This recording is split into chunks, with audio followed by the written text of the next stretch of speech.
பார்த்துட்ருக்கோம். ஸோ இதில் எனக்கு கொஞ்சம் ரொம்ப வேலை இருந்தது. என்னால் போட முடியல.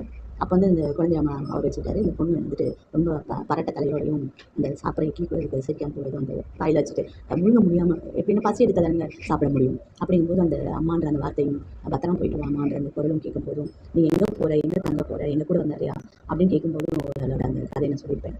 அந்த பொண்ணு அந்த கேட்ட கேள்வி உனக்கு ஏதாவது புரிஞ்சுதா, நீ இத்தனை நாளாக பெரிய பிள்ளையானே உனக்கு என்ன ஏதாவது தெரிஞ்சது அப்படின்னு கேட்கணும். இல்லை தெரியாதுக்கு என்ன இருக்குது இதுதான் சொன்னாங்க அப்படின்னு அப்பாவியா பரிதாபமா சொல்ல சொல்லும்போது நான் சொல்றேன் எனக்கு அதுக்கு மேலே தெரியும் அப்படின்னு சொல்லிட்டு அதுக்கு மேலேனா இன்னும் ஏதாவது வருமா அப்படின்னு கேட்குது.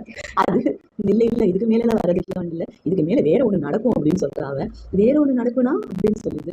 அப்படின்னா நான் சொல்றேன் உனக்கு, அப்புறம் நீ வந்து எனக்கு தப்பா நினைச்சுக்க கூடாது அப்படின்னு சொல்ல. இல்லைன்னா நான் சொல்லு, நான் தப்பாலாம் நினைக்க மாட்டேன் அப்படின்னு சொல்லிட்டு.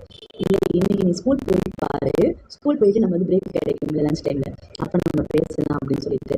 ஏன்னா நீ ஸ்கூல் போய் என்ன நடக்கும், நம்ம பழையபடி கிளாஸ் ரூம்ல தானே உட்கார போகிறோம், கிளாஸ் தானே கவனிக்க போகிறோம் அப்படின்னு சொல்லிட்டு. இல்லை நீ போய் பாரு, அப்போ பசங்களோட பார்வையும் உன்னை எப்படிலாம் பார்க்குறாங்க அப்படிங்கிறதும் உனக்கு தெரியும் அப்படின்னு சொல்லிட்டு. இதில் என்ன இருக்குது, எப்பயும் அவங்களாம் என்னோட ஃப்ரெண்டு தான், நானும் அப்படி தானே நினைக்கிறேன் அப்படின்னு.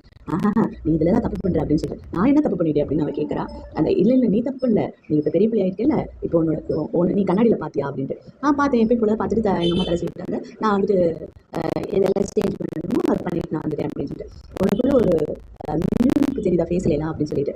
அப்பதான் அவளே உணர்ற மின்மினிப்பு அப்படின்ற போது அந்த க்ளோவிங் இருக்குல்ல, அதெல்லாம் அந்த இதெல்லாம் இருக்கும். அந்த இதெல்லாம் பார்த்தீங்கன்னா அதுதான் வந்து ஒரு விதமான ஒரு கவர்ச்சி, ஒரு தோற்றம் நம்ம வந்து மாறிக்கிட்டே வரோன்றது வந்துட்டு நீ புரிஞ்சுக்கணும். இப்போதான் நம்ம வந்துட்டு பெண்களாக ஆகிறோம் அப்படின்னு சொல்றா. இத்தனை நாள் நான் பெண்ணா இல்லையா அப்படின்னு அவள் கேட்குறா. இல்லை இப்போதான் இனிமேல் தான் உனக்கு 1 by 1 தெரிய போகுது அப்படின்னு சொல்றா. ஐயோ அது கேட்கும்போது 1 by 1 தெரிய போகுதுன்னா இன்னும் நான் என்னென்ன பண்ணணும், படிக்கணும் அதுக்கு அப்படின்னு. படிக்கலாம் இல்லை, நான் சொல்லிக் கொடுக்குறேன் அப்படின்னு சொல்றா. சொல்லிக் கொடுப்பியா அப்படின்னு சொல்றா. நான் சொல்லிக் கொடுக்குறேன் அப்படின்னு சொல்றா. ஏன்னா எனக்கு நிறைய தெரியும் அப்படின்னு சொல்லும்போது, உனக்கு நிறைய தெரியும், உங்க அம்மா சொல்லிக் கொடுத்தாங்களா? இல்லை அதெல்லாம் அப்புறமே நம்ம பேசிக்கலாம் அப்படின்னு சொல்லும்போது அவளுக்கு இன்னும் கொஞ்சம் மனக்குழப்பம் ஆயிடுச்சு. ஆல்ரெடி மனக்குழப்பத்தில் இருக்கிற அந்த பிள்ளைக்கு ஸ்கூலுக்குள்ள கிளாஸ்ல கால் எடுத்து வைக்கும் போது நடக்கிற அதுக்கு பின்னாடி நம்ம பார்க்கலாம். ஓகே, நெக்ஸ்ட் எபிசோட்ல நான் சொல்றேன். ஸோ லைக் பண்ணுங்க, ஷேர் பண்ணுங்க, மறக்காம லைக் பண்ணுங்க.